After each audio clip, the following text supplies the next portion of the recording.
नारद जी जब द्वारिका से बाहर निकले तो भगवान ने उनको प्रणाम किया। नारद जी बड़ी चक्कर में पड़ गए।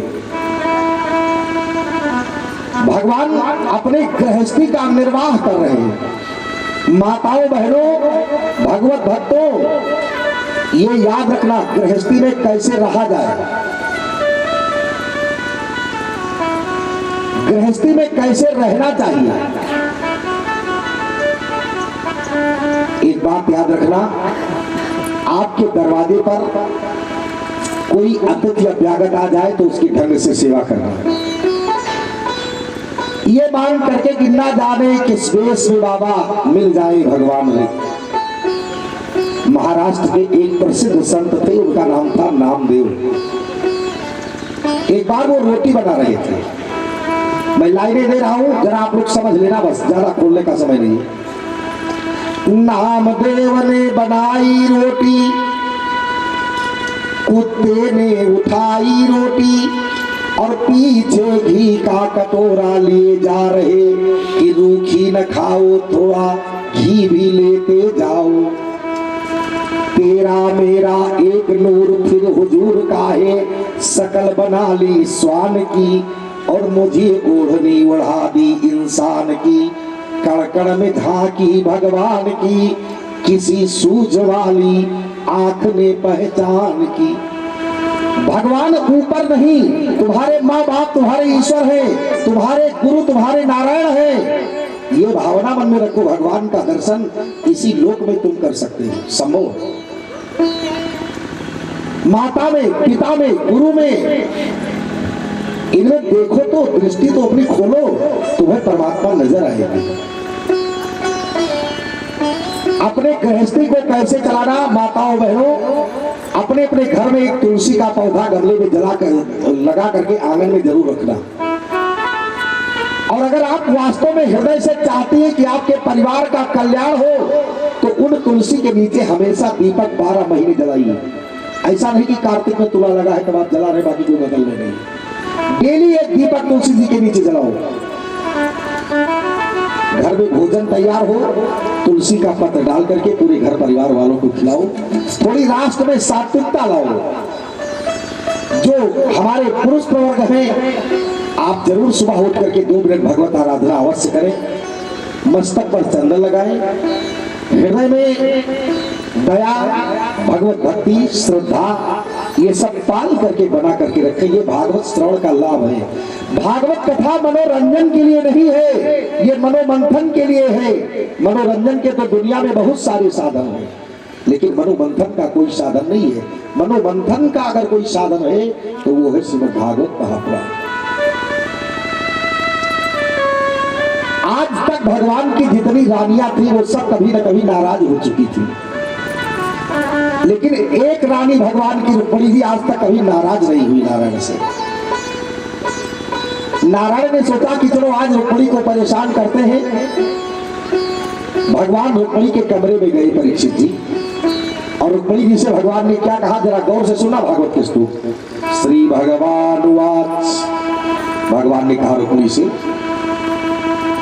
राजपुत्री सीता भूपैर लोकपाल विभूति भी महानुभाव श्रीमद्वी रूपोदार बलोर्जितै।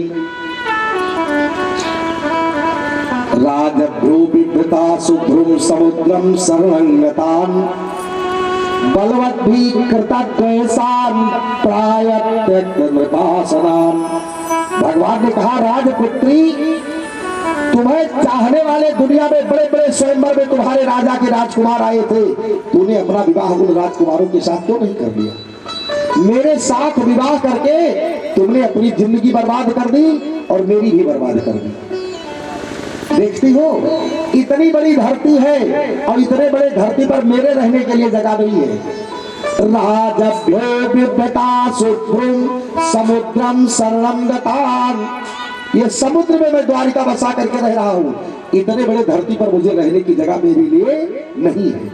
और आप जानती हो रुक्मिणी, इस देश में जितने बड़े बड़े राजा हैं, शिशुपाल है, जरासंध है, दंतवक्र है, ये सब मेरा एक तरफ से विरोध करते हैं। रुक्मिणी जी कुछ नहीं बोली, सुनती रही। तो भगवान ने रुक्मिणी से कहा, रुक्मिणी अगर अभी भी तुम चाहो तो तुम्हारा विवाह मैं दूसरे राजकुमार के साथ करा दूं। बताओ 10-10 बेटे पैदा हो गए। रुक्मिणी जी विक्षिप्त होकर के गिर गई। जब बेहोश होकर के गिर गई रुक्मिणी जी, तो भगवान क्या करते हैं, भगवान चतुर्भुज स्वरूप में प्रकट होते हैं। भगवान चतुर्भुज स्वरूप में प्रकट हो गए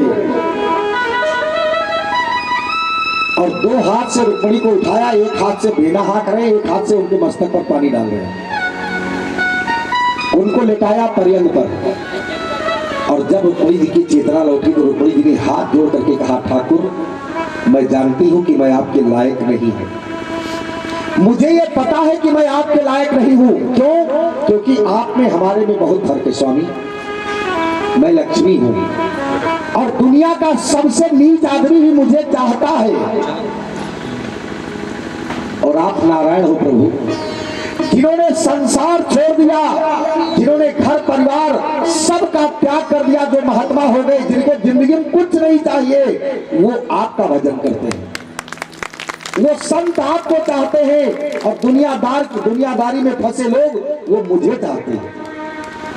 आप संतों के शिरोमणि है, प्रिय है महाराज। मैं जानती हूं मेरी कोई औकात आपके सामने नहीं है, लेकिन मैं ये भी जानती हूं स्वामी, शास्त्रों में कहीं न कहीं स्त्री शरीर की निंदा बार बार आई है। लेकिन रुक्मिणी जी ने बहुत अच्छा सवाल किया। रुक्मिणी जी ने कहा, ठाकुर संसार के वह प्राणी जो शरीरधारी है, जो शरीर पा करके भी आपका भजन नहीं करते, उनसे बढ़ करके अभागा दुनिया में कोई नहीं है। उन शरीरधारियों को चाहिए कि वो आपकी पूजा, आपका नित्यासन, आपका भजन यजन पूजन सब करें। गोस्वामी जी कहते हैं, सोई पावन सोई सुभग शरीरा, सोई पावन सोई सुभग शरीरा, सोई पावन सोई सुभग शरीरा, जो तन पाई भजे रघुवीरा, जो तन पाए भजे रघुवीरा, देह धरे कर यह फल भाई, देह धरे कर यह फल भाई, भजे राम सब काम बिहाई, भजिए राम सब काम बिहाई,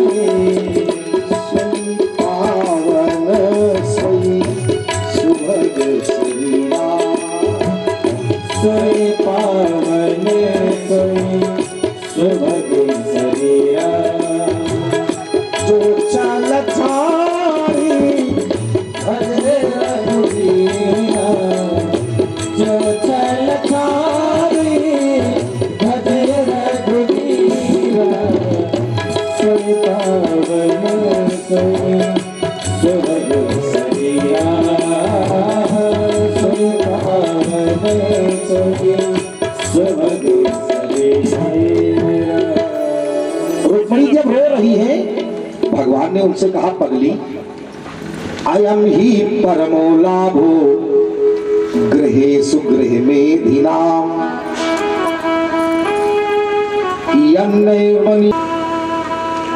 लेकिन एक बात स्मरण करा दूं, आज जिस चरित्र को आप श्रवण करने चल रहे हैं,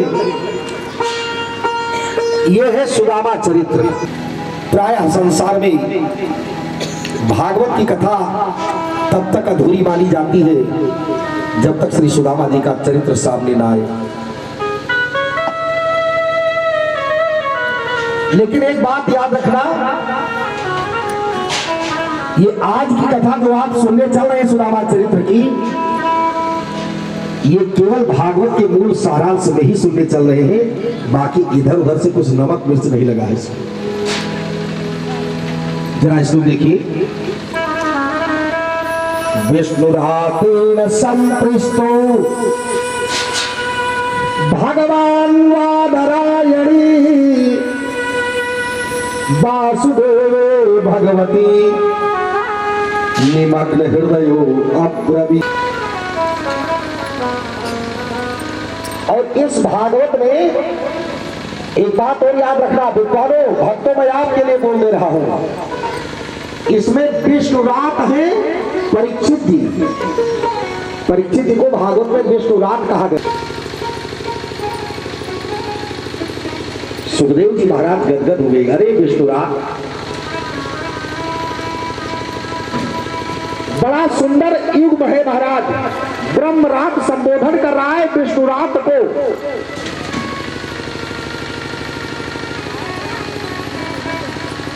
कि हमें संसार की माया सताएगी।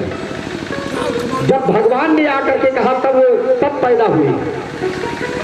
और परीक्षित जी की रक्षा भगवान विष्णु ने स्वयं जाकर के की, इसलिए वो विष्णु रात है और ये ब्रह्म रात है। दोनों ने गर्भ में भगवान के दर्शन कर लिए हैं। देखिए विशेषता, देखिए दोनों भक्तों ने, कहने वाला भी और सुनने वाला भी। कृष्णस्यासीद सखा कश्चित् ब्राह्मणो ब्रह्मवित्तमा विरक्त इंद्रियार्थेषु। आसीद सखा कृष्ण से, कौन है वो? तो कहा ब्राह्मणो, वो एक पंडित जी है, वो एक सावर्ण गोत्र में उत्पन्न हुए पांडे जी हैं। ब्राह्मणों, लेकिन वो साधारण ब्राह्मण नहीं है, कहा फिर उसे ब्रह्मविद्त कहा जाता है। जो ब्रह्म के सत्ता की रखे जानकारी, वो ब्रह्मविद्त है।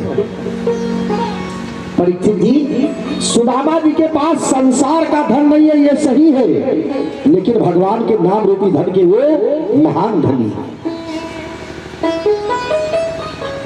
और एक बात सुन ले, भागवत में लिखा नहीं है, मैं दावे के साथ कहता हूं, उठा करके अगर इस तरह से व्यास पीठ से कोई बोले तो गलत करता है। ब्राह्मण के धन को धन चाहिए बावरी, आगे आप लोग समझदार हैं, लेकिन वहां भिक्षा नहीं लिखा गया था, वहां लिखा गया था शिक्षा।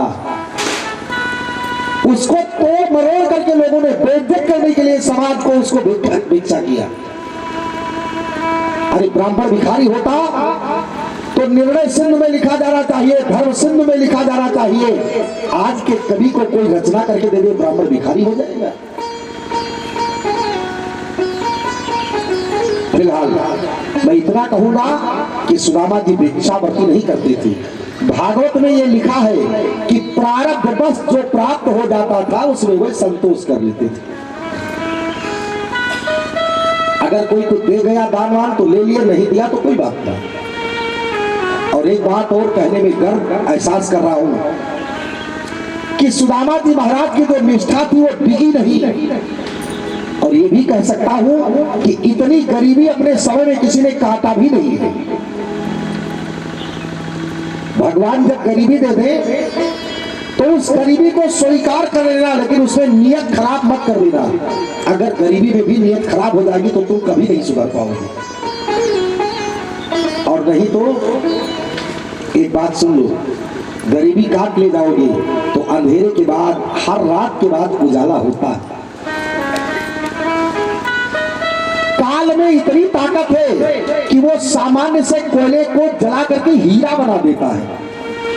तो इसमें बैठा हुआ प्रत्येक आदमी महत्वपूर्ण है, उसकी कब भाग्योदय हो जाए, इसलिए आप किसी का मजाक भी न उड़ाएं, ये भी कर्तव्य है। इसमें कौन राजा हो सकता है, कौन फकीर हो सकता, इसको किसी ने देखा नहीं। समाज का निचला से निचला पायदान वो हमारे लिए आदरणीय है। भगवान ने हम मनुष्यों को पैदा किया, वो कहते हमें जात से, हमें धर्म से हमें मतलब नहीं है। हमें मतलब कैसे है? तो कहते हैं कि मानहु एक भगति कर नाता,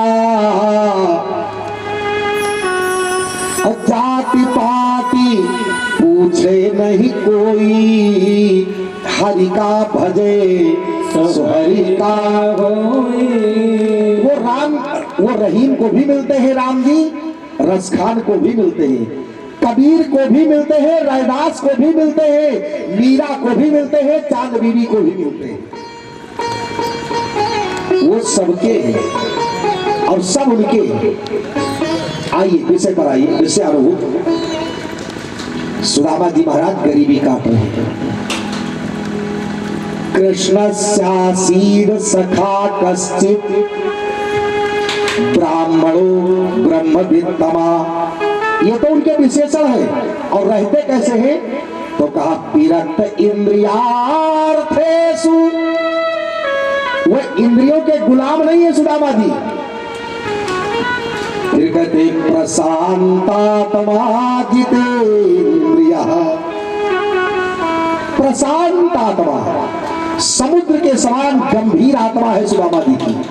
और फिर विशेषण लगा कि नहीं जितेन्द्रिया।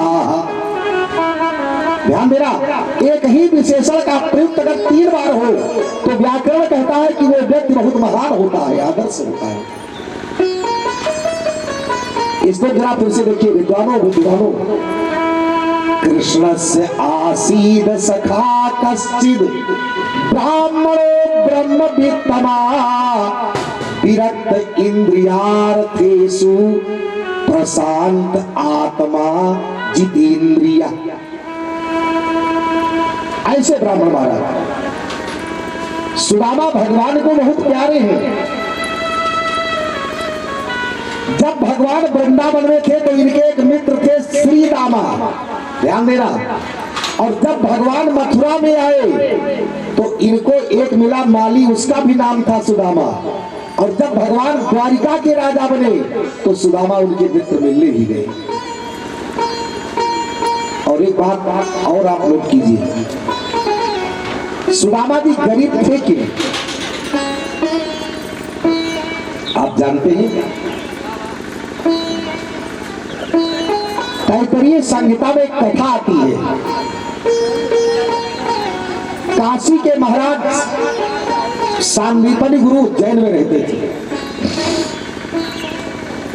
एक महात्मा जी थे, उनका नाम था गालो ऋषि।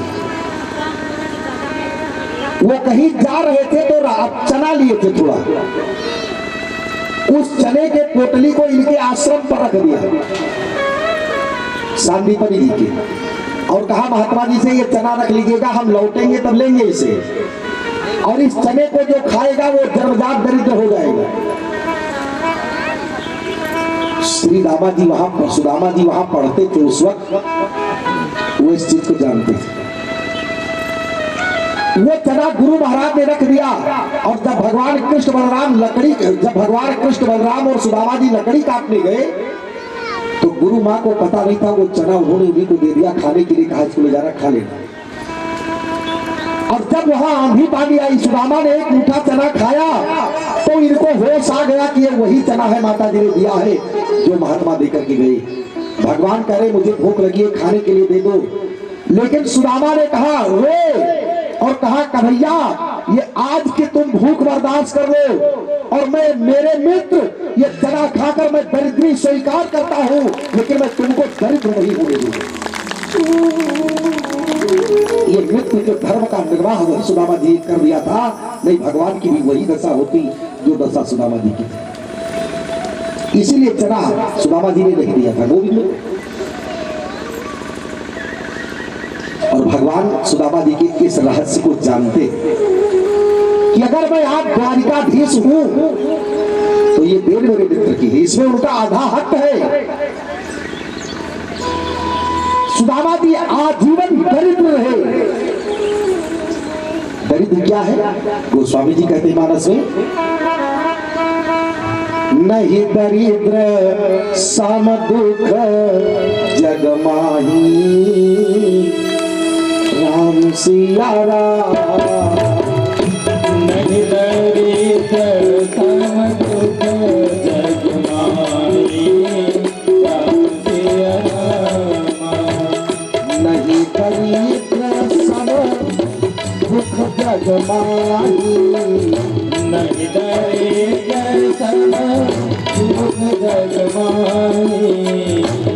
नहीं करी सम दुख जग माही, नहीं करी सम दुख जग माही, संत मिलन सम सुख जग माही। राम सिया राम, संत मिलन सम सुख जग माही, राम श्री राम। संत मिलन सम सुख जग माही। राम सिया राम, संत मिलन सम सुख जग माही, राम श्री राम। संत मिलन सम सुख जग माही, राम श्री राम। दरिद्रता से बढ़ करके संसार में कोई दूसरा दुख नहीं है। और आपके जीवन में संत आ जाए, विद्वान आ जाए, जो खुशी उनसे आपको मिलेगी वो दुनिया में तुम्हें कोई दे ही नहीं सकता है। सुदामा जी की पत्नी का नाम है कुचेला। ध्यान देना, श्लोक अगला श्लोक देखिए। सुदामा जी इस तरह से उनकी पत्नी यदृच्छयोपपन्नेन वर्तमानो गृहाश्रमी तस्य भार्या कुचैलस्य क्षुत्क्षामा च तथा विधा। सुदामा जी के पत्नी का नाम है कुचेला। कुचेला किसे कहा जाता है? कुत्सित वस्त्रान धार्यतुम इत कुचेला। जो महिला अपने पति से कुछ नहीं कहा, आज की शायद कोई पत्नी होती तो जीना हराम कर देती उस पति, लेकिन ऐसी महान नारियां आपको बार बार आपके श्री चरणों में नमन देगी कि आप भारतीय संस्कृति की अस्मिता हैं। वो क्षुब्ध क्षामा तथा विधा, ये बहुत बड़ा शब्द है। क्षुब्ध क्षामा, क्षुब्ध क्षामा भाव कि अगर कुछ खाने के लिए होता था तो सुदामा जी को खिला देती थी और अपना अक्सर ही भूखी ही रह जाती थी। एक बार घर में सुदामा जी के 7 दिन चूल्हे नहीं जले। 7 दिन बीत गया, कुछ चूल्हा नहीं जला घर में। और पड़ोस में सत्यनारायण भगवान की कथा हो रही थी। अब मैं एक संत के भाव में चल रहा हूं, यहां से भागवत जरा सा हटकर, केवल जरा सा। पड़ोस में सत्यनारायण भगवान की कथा थी, तो कथा सुनने तमाम महिलाएं गई थी, उसमें देवी जी भी गई थी, सुशीला जी। सत्यनारायण भगवान का प्रसाद ली और वहां से चली। आधे रास्ते में जैसे आई, एक काला घुंघराला बाल, एक बड़ा, एक छोटा सा बालक, बड़ी दैदीप्यमान तेज उस बालक के चेहरे पर, और बड़ी किशोरावस्था ब्राह्मण ले गए। उस ब्राह्मण ने सुशीला से कहा, देवी मैं आपका परिचय जान सकता हूं? सुशीला जी ने कहा, ये समीप में जो ब्राह्मण पंडित जी रहते हैं मैं उनकी पत्नी हूं। उस ब्राह्मण ने कहा कि देखने से यह प्रतीत होता है कि आपके घर में गरीबी बहुत है। कहा हाँ गरीबी तो है मेरे घर में, लेकिन प्रदर्शन करने के लिए नहीं है। मैं किसी से कुछ बताती नहीं, किसी से कुछ मांगती नहीं। तो ब्राह्मण ने पूछा तुम्हारे पति क्या करते हैं? सुशीला ने बड़े ठाठ से कहा कि मेरे पति भजन करते हैं। ब्राह्मण बोले कि आपके पति के एक मित्र है, वह द्वारिका के नरेश है, अपने पति से कह दीजिए कि उनसे जाकर एक बार मिल ले, वो तड़प रहे हैं उनके लिए। और पूरा ब्यौरा बताया और कहा बड़े ही दोनों गंभीर मित्र हैं, लेकिन बिछड़ गए हैं देवी।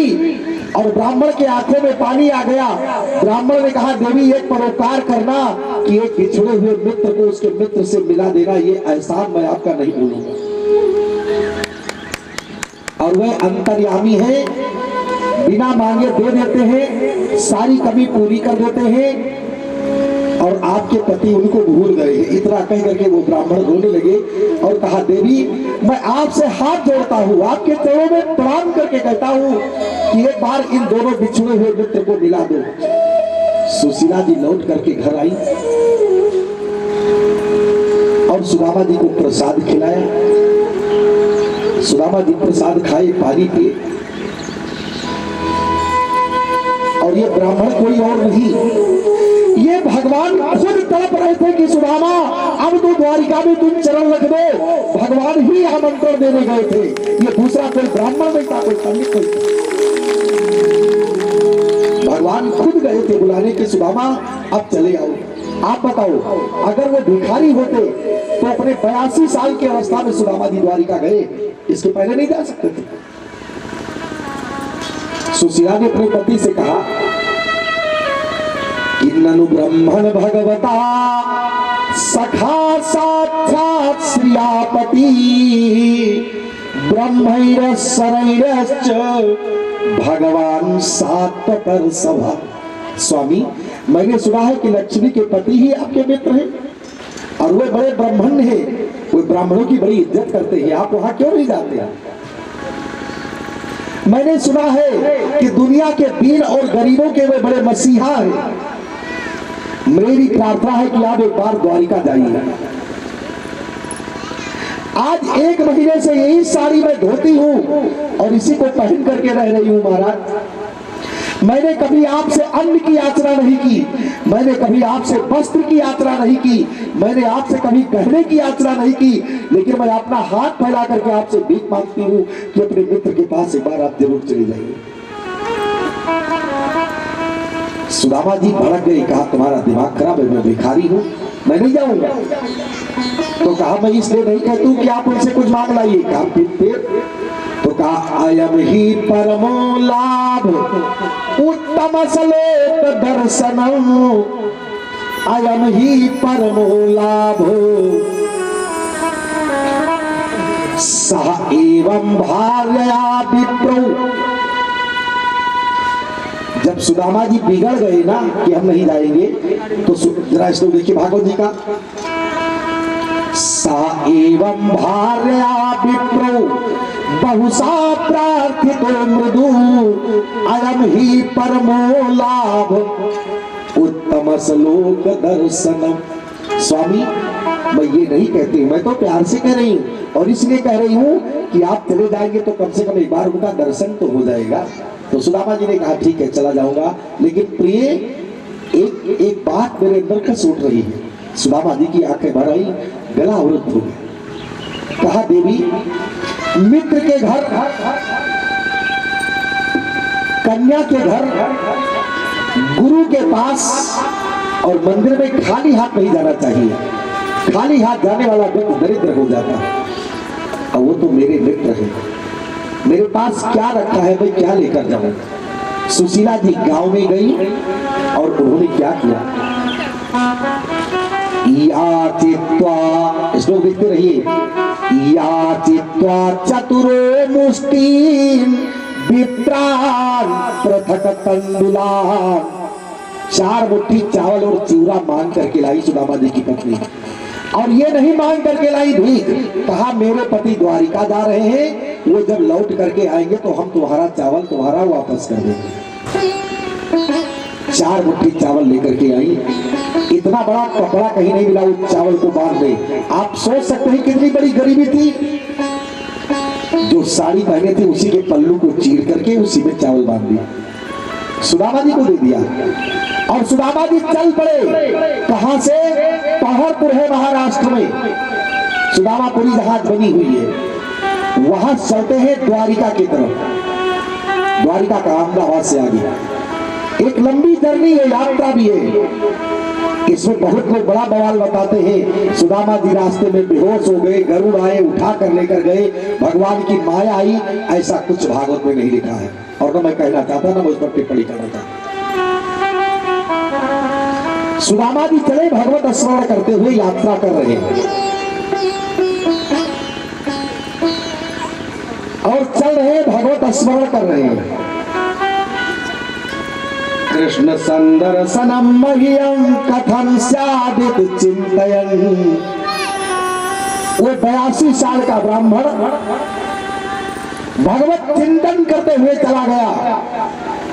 और जब द्वारिका के सन्निकट पहुंचा तो देखा एक बड़ा सा गेट है और गेट पर लिखा हुआ है सुस्वागतम। रो पड़े सुदामा जी, अरे त्रिलोक के मालिक और स्वागत हम जैसे दरिद्रों का इस दरवाजे पर आपको बलिहार है। आज के आदमी को जरा साथ जाए, लाख 2 लाख 10 लाख 50 लाख कमा ले तो सबसे पहले जानते हो क्या करेगा? घर बनवाएगा तो लिख देगा नो एडमिशन, अंदर आना मना है, प्रवेश सर्वथा निषेध। अगर ऐसे वाक्य दरवाजे पर घर के लिखे होंगे आपके तो जा करके उसको कोट देना तब पानी पीना, वहां लिख दो सुस्वागतम। ऐसे शब्दों को मत लिखो कि अंदर आना मना है। शास्त्र कहते हैं प्रत्येक दरवाजे पर लक्ष्मी जाती है और जहां लिखा देखते हैं अंदर आना मना है, धीरे धीरे आदमी दरिद्र हो जाता है। दरवाजे पर लिखना सुस्वागतम। अब वहां लोग बहुत तमाशा बताते हैं कि सुदामा जी द्वारिका में गए तो द्वारपाल मिला, द्वारपाल ने कृष्ण से बताया, यह भी भागवत में नहीं लिखा है। भागवत क्या कह रही है, जरा भागवत का सुना, भागवत के चरित्र को देखना। अब आप एक सवाल आपसे है, अगर द्वारपाल जाकर भगवान से बताएगा कि कृष्ण आए हैं, भक्त आया है, तो भगवान की भगवत्ता कहां चली गई? अरे वो त्रिलोक के राजा है तो नौकर चाकर तो है ही, ये तो बताना नहीं कि वो राजा है तो नौकर नहीं। लेकिन सुदामा जी को पहले किसने देखा? मैं प्रमाण से बोल रहा हूं आपको। सुदामा जी जैसे मेन गेट पर आए, कौन देखा सुदामा जी को? जरा भागवत जी का श्लोक देखिए आप। तम तम विलोक्य अच्युतो दूरात् प्रिया पर्यंतमा स्थिता। भगवान रुक्मिणी के महल में उन्हीं के बेड पर बैठे थे और उन्होंने ही देखा। इसमें क्या कह रहा है कि तम विलोक्य अच्युतो दूरात् प्रिया पर्यंतमा स्थिता। भगवान रुक्मिणी के महल में बेड पर बैठे थे और जैसे सुदामा जी को देखा सहसो उत्थाय चाभेते तौर्भ्याम परिगृहीन मुदा। सुदामा जी तक भगवान श्री कृष्ण तत्काल उठ करके दौड़े और जब भगवान दौड़े गेट की तरफ तो सारे मित्र मंत्री और सेना सब पीछे दौड़ी कि ये कौन सा ऐसा भाग्यशाली आदमी आ गया। यहाँ इंद्र और ब्रह्मा भी आते हैं, ये कभी रिसीव करने नहीं गए किसी को। कौन सा भाग्यशाली दरवाजे पर आया है? सुदामा जी के पास जाकर के भगवान उनके श्री चरणों पर गिर पड़े।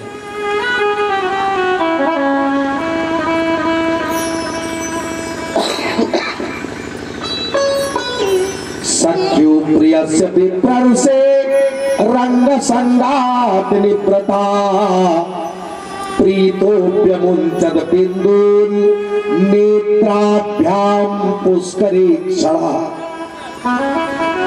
नेत्राभ्याम पुष्करीक्षणा, पुष्कर माने होता है कमल और पुष्करेक्षणा भाव कि कमल की एक बड़ी प्रजाति होती है जिसको पुष्कर कहा जाता है। उसमें इतना पानी आ जाता है पुष्कर में कि लगभग 1 लोटा पानी आ जाता है पुष्कर में, उस फूल में।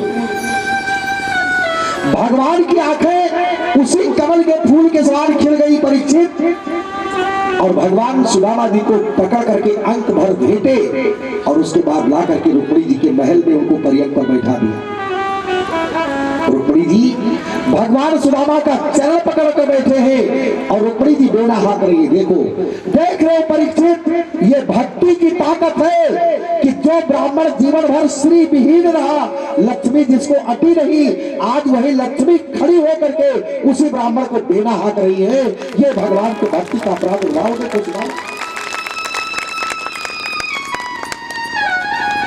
ये भक्ति की महिमा है सुदामा जी। परीक्षित जी, भगवान क्या करते हैं? सुदामा जी के पाद को प्रक्षालन कर रहे हैं। और भैया, अगर आपके दरवाजे पर कभी कोई संत विद्वान पहुंच जाए, पहली बात पहुंचेंगे नहीं, बहुत मुश्किल है। अगर आपके भाग्य में हो और अगर पहुंच भी जाए तो उनके श्री चरणों को जरूर धोना। आपके दरवाजे पर कोई संत, कोई योगी विद्वान, कोई ब्राह्मण अगर जाता है सत्कर्म करने वाला तो उनके चरणों को जरूर धो लेना। उस ब्राह्मण चरण में तुम्हें विकसित करने का पूरा आशीर्वाद मिल जाएगा, लेकिन बस इज्जत करना हृदय से। सुदामा जी क्या करते हैं, सुदामा जी बैठे, भगवान उनका पांव धो रहे।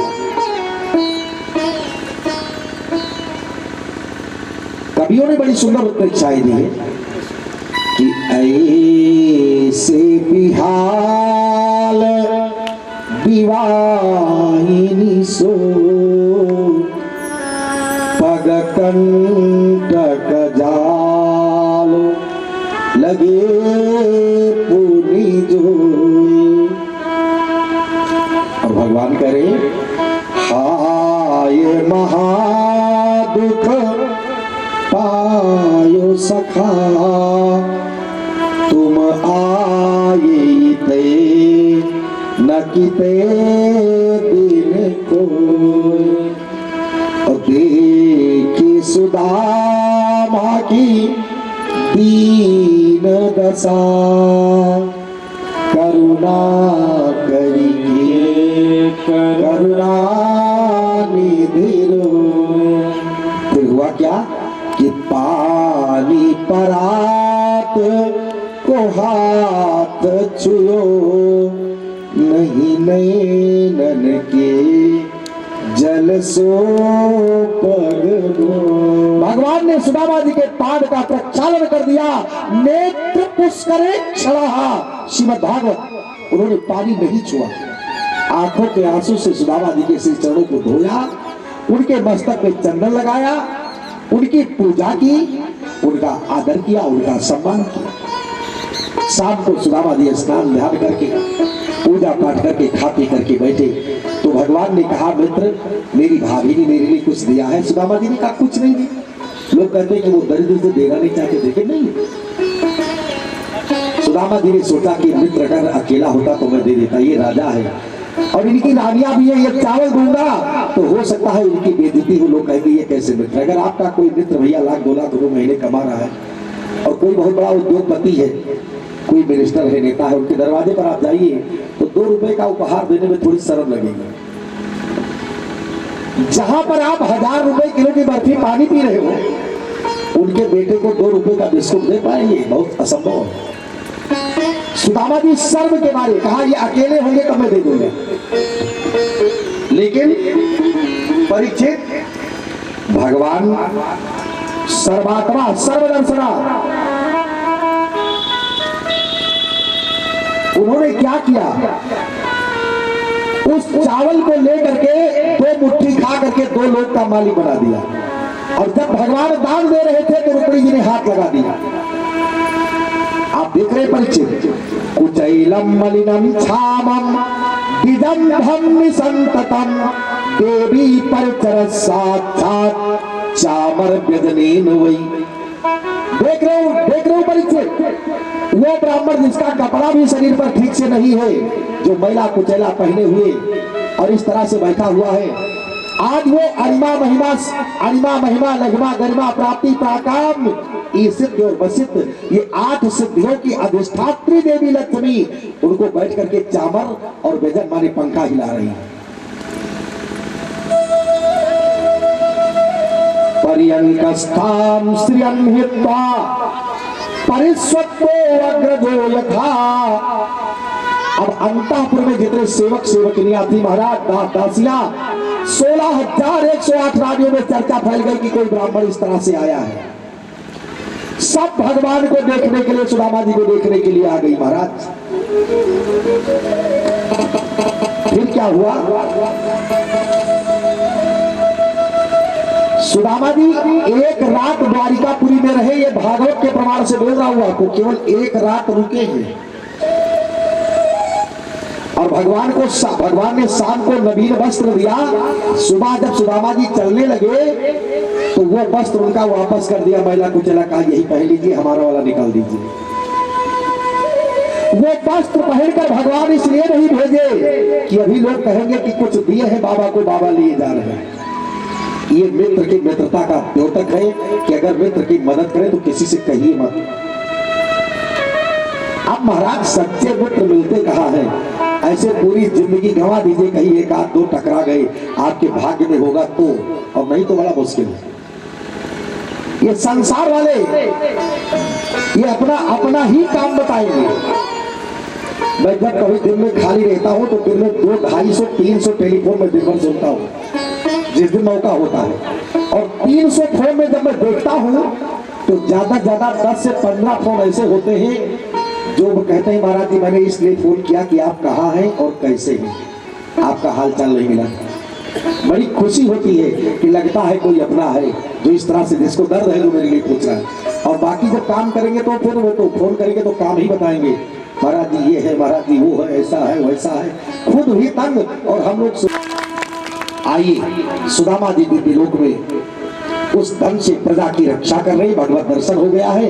आइए थोड़ा हम लोग भगवान नाम जपें, उसके बाद चलते हैं अब बोधगम्य ज्ञान गंगा में सीधी। बोले भक्तवत्सल भगवान की तालियां लगाते हुए मस्ती से गाइए, बिल्कुल आराम से तालियां लगाते हुए सब लोग इस मंत्र को।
बोले द्वारिकाधीश भगवान की।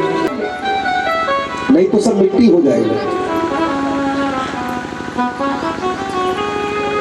जब धर्म करना और आपसे कोई कहे कि आपने बड़ा अच्छा किया, तो उससे कहिए कि आपका आशीर्वाद और भगवान की कृपा।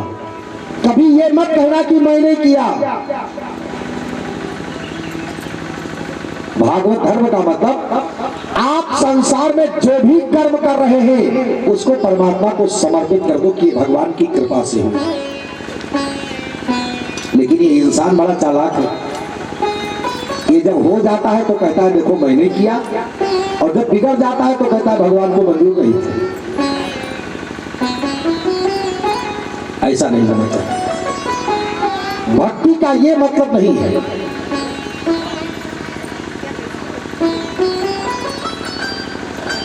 ये सत्य पर विश्वास नहीं करता है, असत्य पर तो कर लेगा सही से।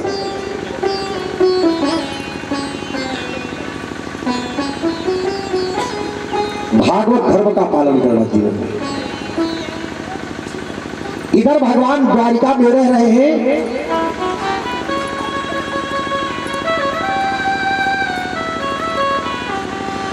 भगवान एक दिन अपने बच्चों के साथ बैठे हैं।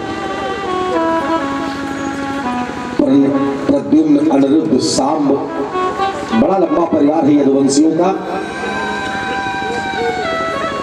लगभग 99 लाख यदुवंशी, 99 लाख यदुवंशी आचार्य भगवान श्री कृष्ण के द्वारिका में पढ़ाने आते थे।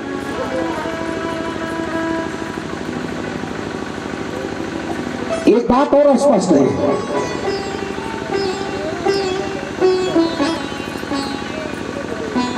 भगवान श्री कृष्ण अपने बच्चों के साथ जब बैठे तो उनसे कहा कि एक काम करना, जिंदगी में चाहे जितना बड़ा अपराध कर देना कोई बात नहीं, लेकिन कभी संत विद्वानों का अपमान मत कर देना, कभी संतों का अपमान मत करना। भगवान ये बात अपने बच्चों को बता रहे कि संत का अपमान मत करना। तो बच्चे सब हंसी उड़ा रहे हैं, कहते हैं बाबा आजकल सत्संग ही तो करते हैं। आजकल क्या होता है, भागवत सुनने आना होता है तो घर में कहते हैं कि वो दादा बूढ़े हैं, माता जी बूढ़ी है, ले जाओ भी छोड़ाओ। ठीक है, बूढ़े आते हैं, उनका सम्मान है, उनकी इज्जत है, लेकिन तुम किस सभा में नहीं आते हो, तुमको ही तो आना चाहिए। लेकिन वो व्यक्ति अपने को सुदृढ़ मानता है, अफसोस इस बात का है, जबकि ये सही नहीं है। भगवान ने बच्चों से कहा संत का अपमान मत करना, तो बच्चों ने आपस में सलाह किया, कहा कि आज संत का अपमान करेंगे, देखें होता क्या है। और भगवान जब द्वारिका में थे तो ये सब ऋषि महाराज, विश्वामित्र, दुर्वासा, भृगु, अंगिरा, कश्यप, वामदेव, अत्रि, वशिष्ठ, असित और कंड, ये महात्मा द्वारिका में थे। और ये द्वारिका से आकर भगवान से आदेश मांगे कि हमको आदेश दे दीजिए, हम पिंडारक जाएंगे। तो कहा ठीक है, आप चले जाइए, पिंडारक टहल लीजिए। जैसे ये संत द्वारिका से पिंडारक की तरफ निकले, तैसे कृष्ण के पुत्र लोग रास्ते में खड़े थे संतों का अपमान करने के लिए। इन बच्चों ने क्या किया कि बेसित्वा स्त्री बेसई सांबम जाम्बवती सुतम, जाम्बवती का जो बेटा है उसका नाम है सांब। सांब को क्या किया कि भगवान कृष्ण के पुत्रों ने पहना दिया साड़ी, ध्यान देना, साड़ी पहना दी, और साड़ी पहना करके उसके पेट में भर दिया कपड़ा, उसको गर्भवती बना दिया।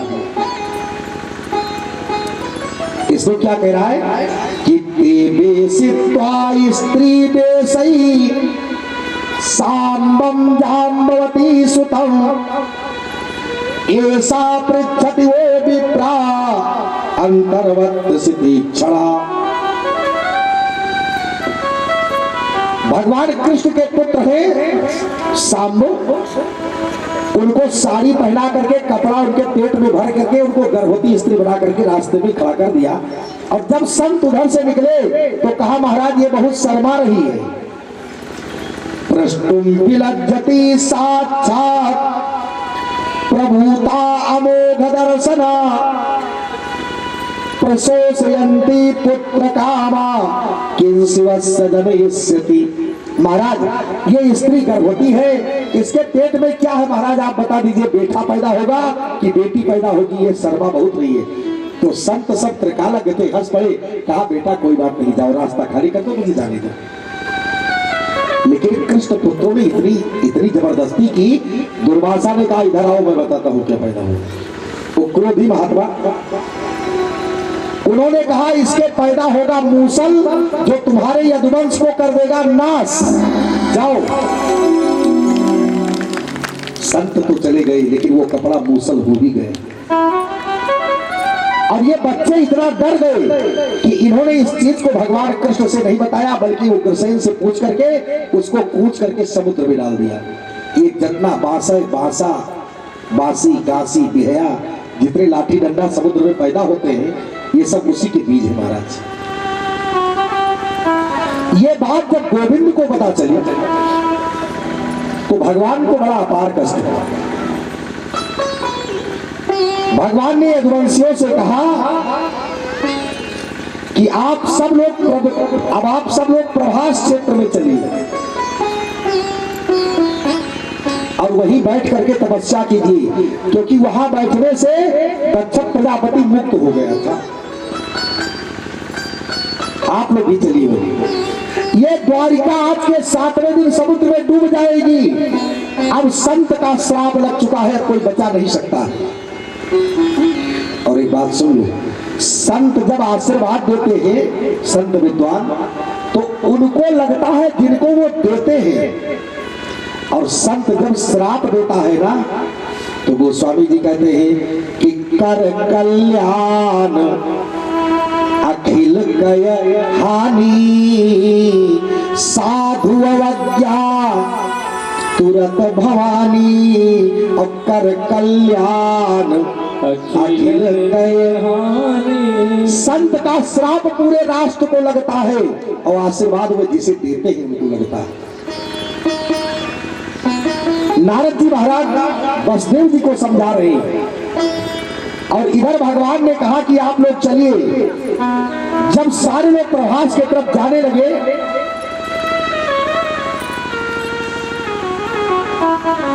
तो उद्धव जी भगवान का चरण पकड़ लिए। उद्धव जी समझ गए कि अब कुछ अनिष्ट होने वाला है। उद्धव जी ने कहा ठाकुर आप लगता है कि आप अपने लीला का स्मरण करके जाना चाहते हैं। भगवान ने कहा हाँ उद्धव, अब समय नजदीक है। उद्धव जी रोने लगे। भगवान ने कहा उद्धव, इस संसार में जो आया है उसे जाना पड़ेगा। व्यक्ति के जीवन में कुछ निश्चित नहीं है, एक चीज निश्चित है, क्या है? मृत्युर्वै प्राणिनां ध्रुवा। और रहेगा क्या? कवियों ने बड़ी सुंदर लाइनें दी है।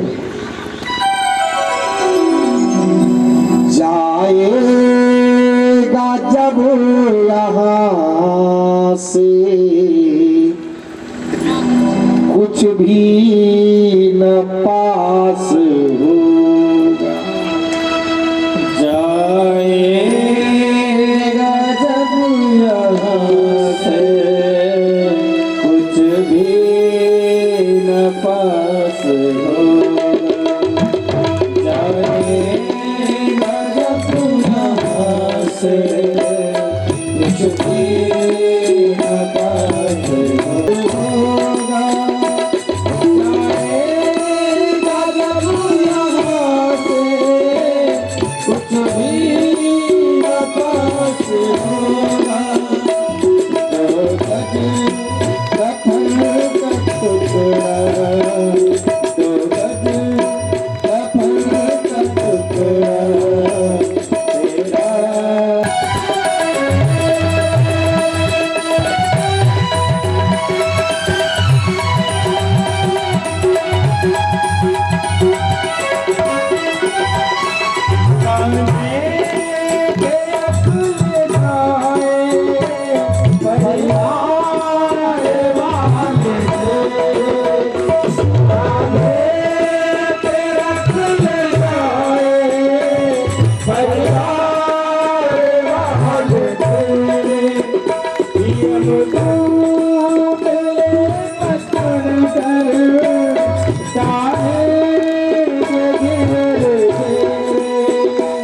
ये धूप ये पत्थर कदम डाले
पतंगो मधुकृत गजा मधुहा हरिणो मीना पिंगला कुररोर्वटा कुमारी सरकत सर्प पूर्णा भी सुबेसकत।